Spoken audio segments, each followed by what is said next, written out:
Assalamualaikum warahmatullahi wabarakatuh. Perkenalkan, nama saya Natasha Rama Putri dengan NPM C1C022095. Di sini saya bersama rekan saya. Perkenalkan, nama saya Tata Diansa, NPM C1C022158. Di sini kami akan menjelaskan mengenai hukum di Indonesia.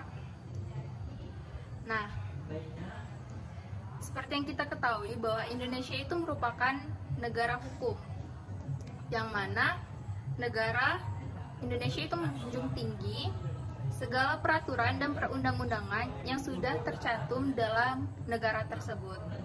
Seperti yang terdapat pada pasal 1 ayat 3 Undang-Undang Dasar 1945 yang mempunyai makna bahwa negara hukum yang pelaksanaan ketatanegaraannya dilaksanakan berdasarkan peraturan dan ketentuan yang berlaku. Menurut Bella Pruitt, pengertian sistem hukum ialah rangkaian kesatuan peraturan-peraturan hukum yang disusun secara tertib menurut asas-asasnya. Setelah mengetahui pengertian sistem hukum, lalu bagaimana tanggapan masyarakat Indonesia terhadap sistem hukum di Indonesia? Kebanyakan menanggapi dengan kurang baik. Mengapa bisa begitu? Alasan yang disampaikan pun beragam. Mereka menganggap sistemnya sendiri sudah baik, namun pelaksanaan tidak sesuai yang diharapkan. Peraturan sebenarnya sudah ada, namun tidak ditegakkan. Buat apa peraturan kalau emang nggak ditegakkan? Masyarakat pun kehilangan kepercayaan terhadap hukum di Indonesia. Di sini ada satu contoh kasus, yaitu kasus Nenek Arsyani lebih berat dibanding kasus koruptor. Nenek Arsyani dijerat pasal 12 junto pasal 83 ayat 1 Undang-Undang Pencegahan dan Pemberantasan Perusakan Hutan dengan ancaman 5 tahun penjara. Nah, benar banget nih, kasus Nenek Arsyani itu bisa dikatakan lebih berat daripada koruptor, karena ada seorang koruptor yang bernama Joko Sugiarto Tjandra alias Jocan, yang merupakan seorang pengusaha dan buronan korupsi asal Indonesia, yang sebenarnya telah korupsi selama 500 miliar lebih, tapi hanya mendapatkan hukuman selama 2 tahun, yang dimana hukuman ini sangat ringan dibandingkan dengan kasus Nenek Arsyani yang hanya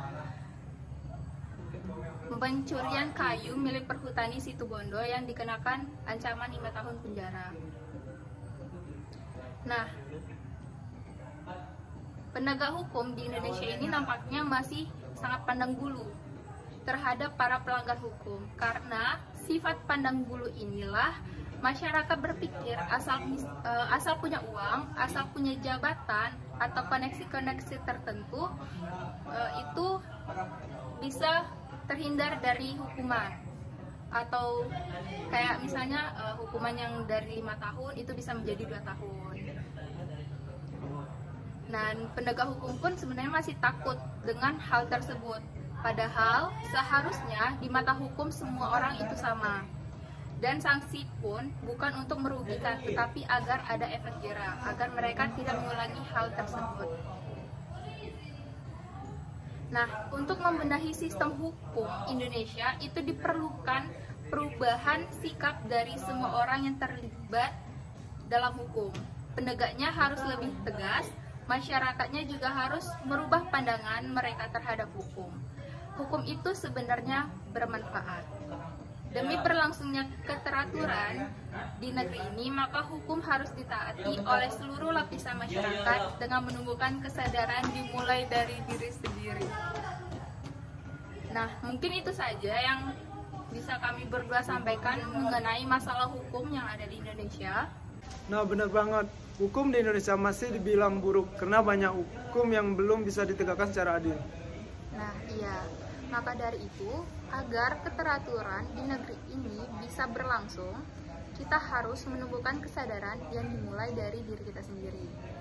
Karena kita harus merubah pandangan kita terhadap hukum tersebut, yang dimana sebenarnya hukum itu dapat memberikan manfaat kepada kita. Nah, mungkin itu aja yang dapat kami sampaikan tentang hukum di Indonesia. Apabila ada kata yang salah, kami mohon maaf. Saya akhiri. Wassalamualaikum warahmatullahi wabarakatuh.